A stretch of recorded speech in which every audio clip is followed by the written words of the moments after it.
what kind of, whether you're close to a structure.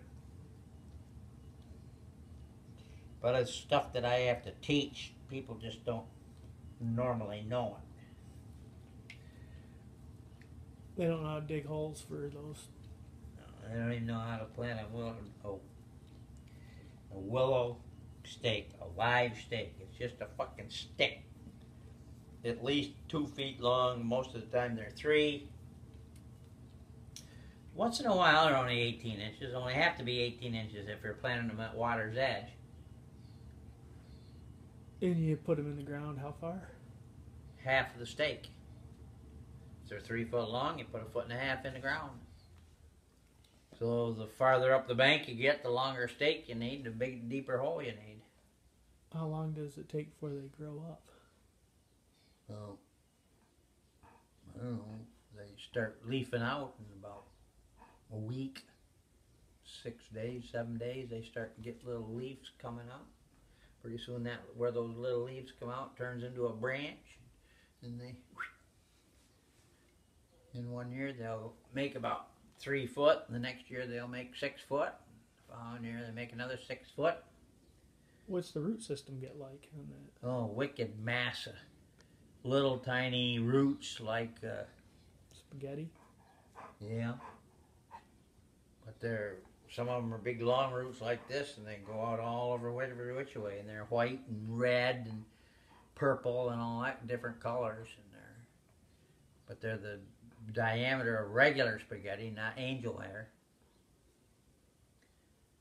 And they get big, massive roots on the bottom of them. So they keep the erosion down too, don't they? Yeah, that's why we use them, because they're very good at stopping erosion. They just have a root system like a tree.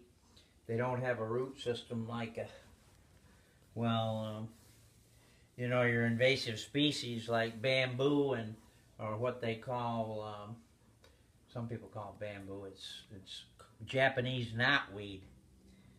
They have a rhizomatous root system, and that doesn't prevent erosion at all. The root system looks like what an asparagus plant has, or something like that.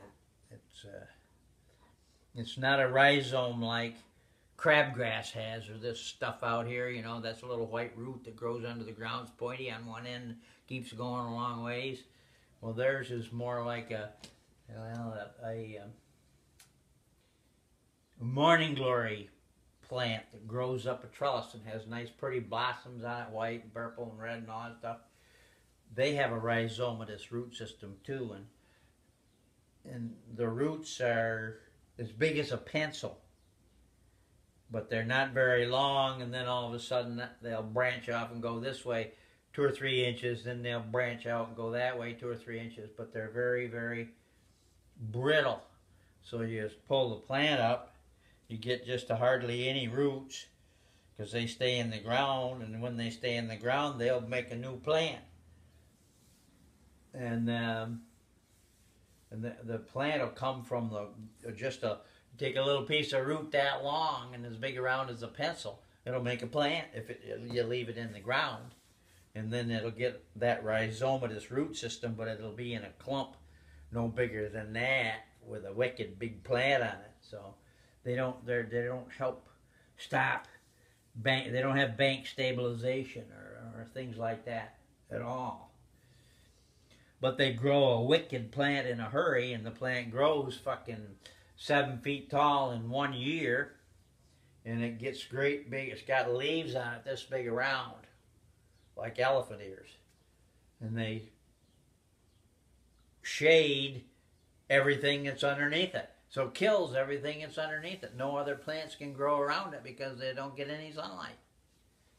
It's not like this. We'll get some shade underneath that tree, or even under that ficus over there. But not on a fucking Japanese knotweed. There ain't nothing grows under it. That's why it's so bad, is because it shades out everything else. So not even grass grows, wet grass, nothing.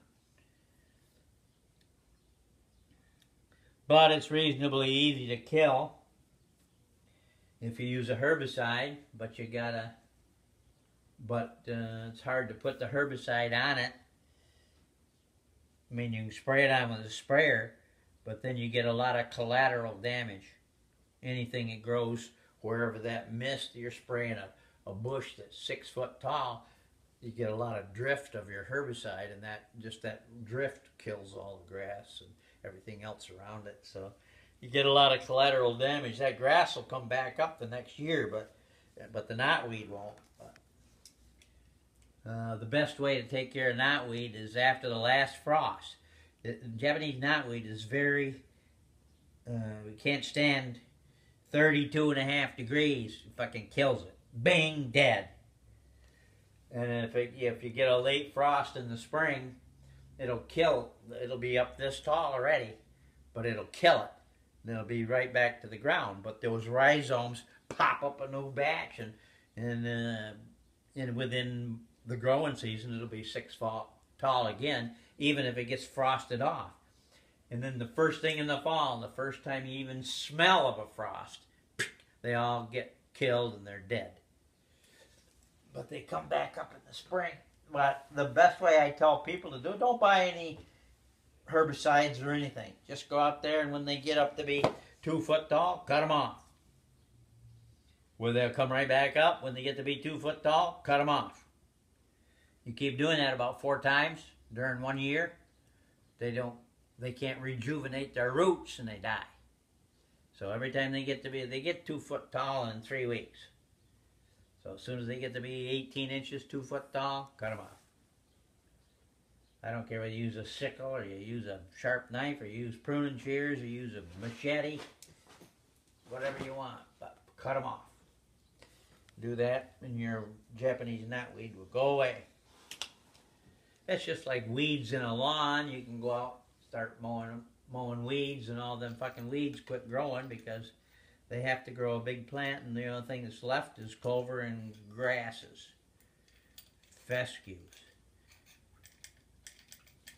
And